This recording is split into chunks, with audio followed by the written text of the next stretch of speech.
మొఖవాట పడకుండా తిను బాబు. ఏంటి మీకు ఇంత ప్రేమగా పిలిచి మరీ భోజనం పెడుతున్నారు? ఏంటి దీని బ్యాక్గ్రౌండ్ కథ?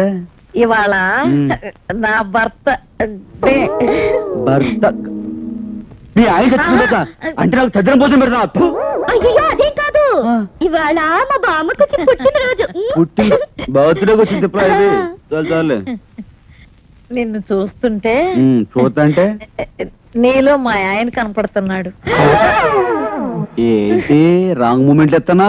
మూతి మూకుడైపోద్దామనుకున్నావా? అబ్బే నిన్నుద్దేశించి కాదు బాబు, ఆయన గుర్తొస్తేను పుసిక్కి నా మాట వచ్చేసింది అంతేగాని. అంతే కదా బాబు, నిజంగా నిజం చెప్తావా? నిన్న ఒకటి అడుగుతాను. అడుక్కో. నువ్వు లడ్డెట్టుకో. బాబు, ఈ ఊరు నువ్వు ఎందుకు వచ్చావు? నీకు ఆకులు నీ మనరాలకు పువ్వులు అమ్ముదామని వచ్చా.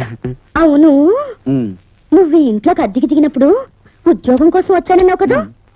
రోజా అడగనివ్వండి. ఉద్యోగం కోసం వచ్చాను. ఇప్పుడు ఏమైందంట? అందులో కాస్త నూనె వేసుకుని వడియాలు చెప్పుకో. నీ అడ్రస్ బట్ట బయలైంది. నువ్వెవరో నాకు తెలిసిపోయింది. మీ అమ్మ పేరు తులసమ్మ, మీ చెల్లెలు సుమతి, మీ తమ్ముడు సూర్య. మాది జనికల గోత్రం, మా ఊరు చీరాల. ఇప్పుడు ఏంటంట? చాలా ఇంకేమైనా కావాలా? ఇక నువ్వేం చెప్పక్కర్లేదులేవయ్యా. నువ్వేమిటో నీ బతుకేమిటో నీ టంకు పెట్టే చెప్పింది. నేను లేకుండా చూసి నా పెట్టి తెరిచి నా వివరాలు చూసుకుంటారా? నిన్ను నీ మనవాళ్ళని పొరగలు పెట్టా మీ దొంగ బుద్ధి పోదు. వాళ్ళు దొంగలేనండి, కడుపు కక్కుర్తి దొంగలు. కానీ మీరు నమ్మిన వాళ్ళని దగా చేసే మనుషులు.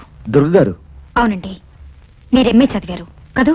ఓహో, అంటే మీరు నా ఎంఏ సర్టిఫికేట్ చూశారు, నా ఉద్యోగం దరఖాస్తు చూశారు, నేను వదిలిపెట్టిన ఉద్యోగం ఆర్డర్ చూశారు అన్నమాట. ఆ వచ్చిన ఉద్యోగాన్ని వదిలిపెట్టి ఇక్కడికి ఎందుకు వచ్చారు?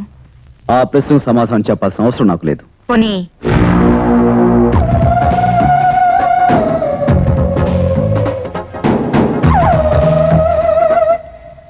దీనికి సమాధానం చెప్పగలరా? ఇది నాదే, కానీ ఆత్మరక్షణ కోసం మాత్రం కాదు. అంటే వివరాలు తెలిసే రోజు దగ్గరలోనే ఉంది.